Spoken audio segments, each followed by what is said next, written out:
Into the social view. All right, so we're going to get into images and social media. I was telling Brent this story, and I'm going to share this with the listeners.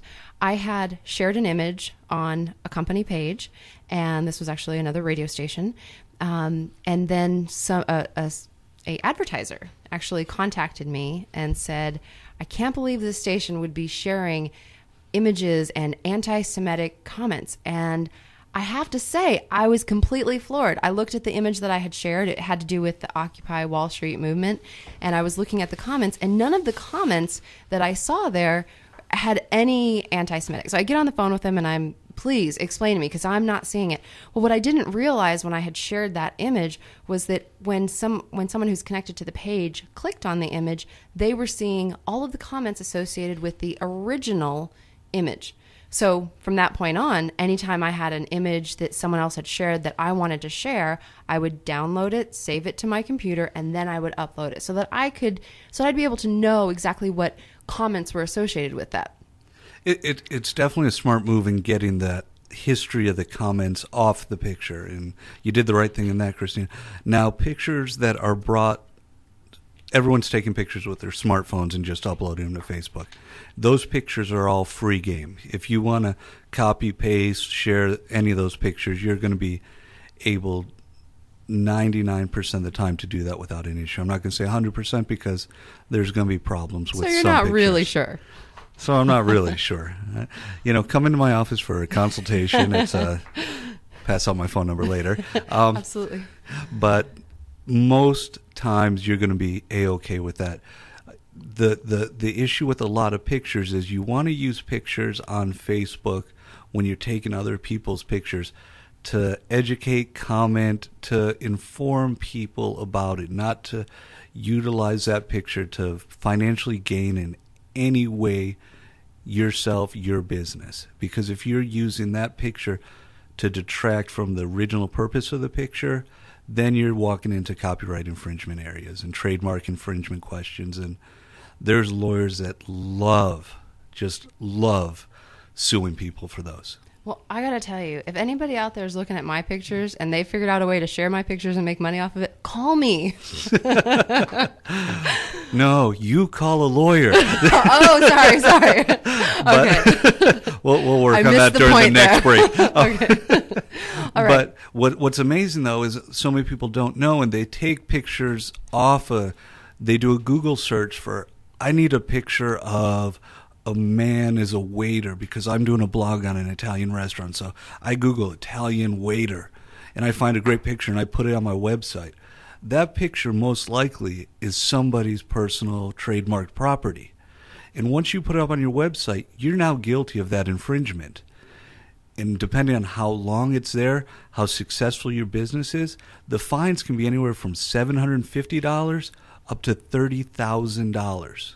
Okay, so I go to Google and I'm looking for an image that relates to something I'm wanting to post on Facebook. Okay. If I save that image and I post it on Facebook, but I at least say, this image is not mine, it belongs to, and here's the website so that you can, if I'm at least directing them, am I in any way protected, or am I kidding myself? Unfortunately, you're kind of kidding yourself. Okay. It's like we kind of talked about in the pre-show talk. Imagine, and I love my 80s music, and this is to 80s rappers. You take some MC Hammer's old music, and you decide you want that as your theme song for your show. But you continually say, well, that's MC Hammer's song. Thank you, MC Hammer. Now, he needs his 2 cents for every time you download that off iTunes. He went through bankruptcy a couple of years ago. So those pants are expensive. Those pants are expensive. When you do the real gold instead of just the gold flakes, it runs up. But those type of things, they demand their money. So just acknowledging that it is somebody else's isn't enough. You need to pay the royalties to use that. Now, there's different services, and again, I would say talk to your social media experts about this, but there's services where they can set you up with pictures that they've been authorized to use and buy, and the proper royalties go through. It's similar like in bars. Jukeboxes and all the music you see played in different bars, they pay royalties for that. You can't just turn on 98.7 or 96.9 or NBC 1260 and play that in your bar and restaurant. Oh, no, you can. You Well, totally 1260 can. maybe you can. I don't think anyone would. Hey! Except from 12 to 1 on Saturdays. But those type of things, when you're using it for a commercial purpose, is when you have to share the revenue that is supposedly generated from that commercial purpose. And that's where a lot of people get out. They're like, it was just my personal blog. But you Google search crazy Italian waiters, and that picture and your story comes up with it instead of that picture and the guy who took the picture. Because you're a better blogger than he is a photographer. You've moved up the search ratings. Okay. I got to ask, do you have an experience with crazy Italian waiters? I used to work for a crazy Italian. Okay. I had to ask. I've got very limited examples of things I can do with 80s music, restaurants. It's kind of scary, Christina. Well, no, okay, so we're talking about images. What about Pinterest? I mean, Pinterest is nothing but images. So, and Pinterest is going into a real new area because they don't have all the disclaimers that Facebook and Twitter has. When you guys sign up for those accounts, everyone clicks a little box that says, I agree to the terms and conditions of Facebook, Twitter, LinkedIn. And I bet you of the 10,000 people that are listening to us right now, 9,998 of them have never even bothered to open that second window to look and see how many pages those terms and conditions are.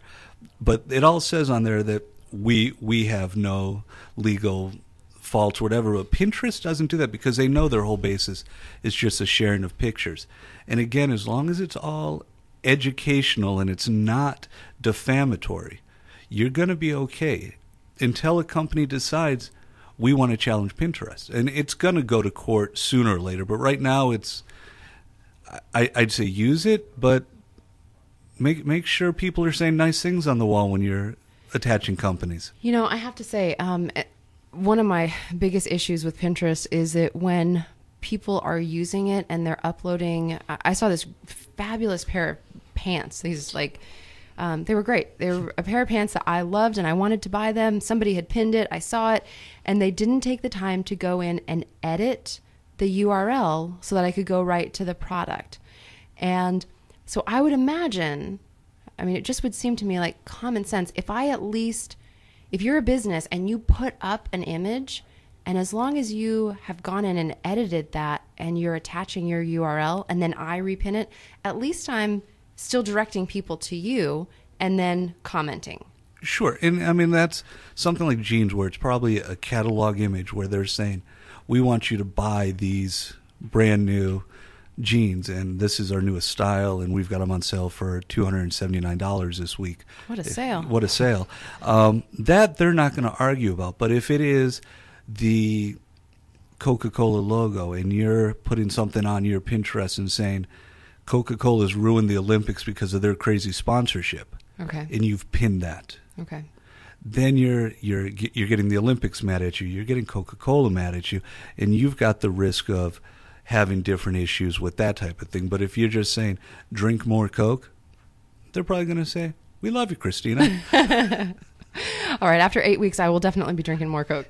That's right. The body fat loss. The Tammy, you need to find. I don't know if you're still watching, but you need to find people like me to sign up for your team because I don't think Christina's got much to lose. I mean, you got to find someone who's got that body fat percentage to really lose. So you are very kind, but yes, I do. I actually was contemplating when we do the body fat index. I was actually contemplating sharing my amount on the radio. I don't know. Maybe.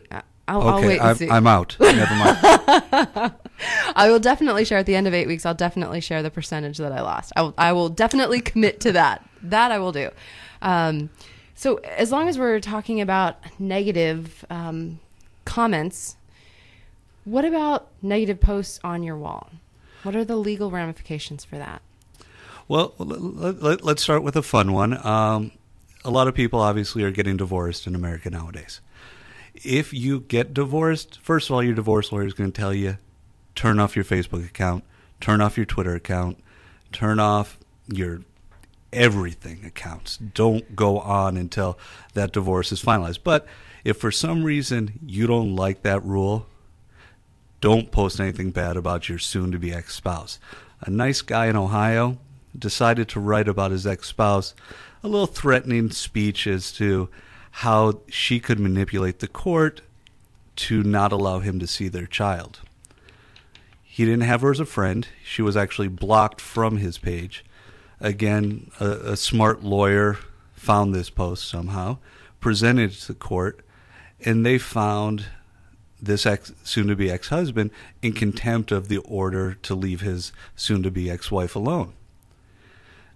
They were saying, we can't really put you in jail for this. A monetary fine's not going to do anything to you. But so you like posting on Facebook, for the next 30 days, you're going to write this 4-paragraph apology to your wife, and you're going to post it on your Facebook page every day for 30 days, or you're going to jail. Wow. So Facebook may not be able to kill, but it can embarrass. That is great. Man, where was Facebook when I had my divorce? Dang it.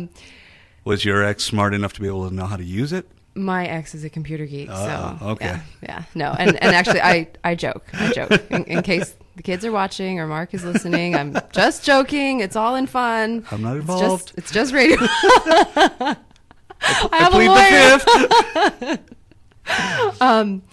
Okay, so. But even like other posts, if you are a business such as the Social View page or my law firm page, Kleinman Law, you are running a risk if someone goes on your wall and starts posting negative comments about another company. It's your responsibility and duty to monitor that and take that down. Otherwise, you're considered the publisher of this defamatory comment because that page is yours. You're managing it. You're operating it. So even though they have clearly posted it? They posted it on your wall, and you made the active choice to do nothing on it. Okay. It's like writing a letter to the editor. You Right. write a letter to the editor of the newspaper. It's your writing, but they decide to publish that. So does that go for comments also? Let's say I've shared a news story on my wall or on my personal profile. Now, actually, that's a good question. Let's keep it on the business. Okay, all right. So let's say I've shared a news story on my radio show page on the Social View, and it has to do with something that is controversial. And the people that are then posting their comments on that are posting things that are negative, Well, you've posted, the original post the intention was to educate on a issue. And I've asked people, what do you think about this? Right. So what you've then done is you've created this free area where it's an educational debate. Okay. Now, if, for instance, you are posting about, again, we'll go back to Chick-fil-A because it's this week, and someone sees you've already got 350 comments on this thread, and they know if they say, Christina, I totally disagree with you. I think Chick-fil-A was right. But they know they're going to end up with another 150 emails because they're just in the middle of this thread. Mm-hmm. And they don't want to do that. So they go on your page and they decide they're going to leave a little status update that says, Christina, I think Chick-fil-A was perfectly right. Gay marriage is a ridiculous thing. Now, I don't believe this. This isn't my opinion. I'm not giving my opinion on any of this. But if they post this on their status and they say, or I should be doing this the opposite way, I'm sorry, that Chick-fil-A was totally wrong and gay marriage needs to occur, and I would never go to Chick-fil-A and Chick-fil-A this, and there are horrible things about Chick-fil-A, and you leave that on your wall, then Chick-fil-A can look at you and say, you're a publisher of this defamatory comment. Wow. But if it's in the middle of your thread of 700 comments, then it's okay. All right, we've got a break. We will be back in 2 minutes. You're listening to The Social View. I'm Christina Wagner. He's Brent Kleinman, and my head kind of hurts right now. It's fun stuff. It is.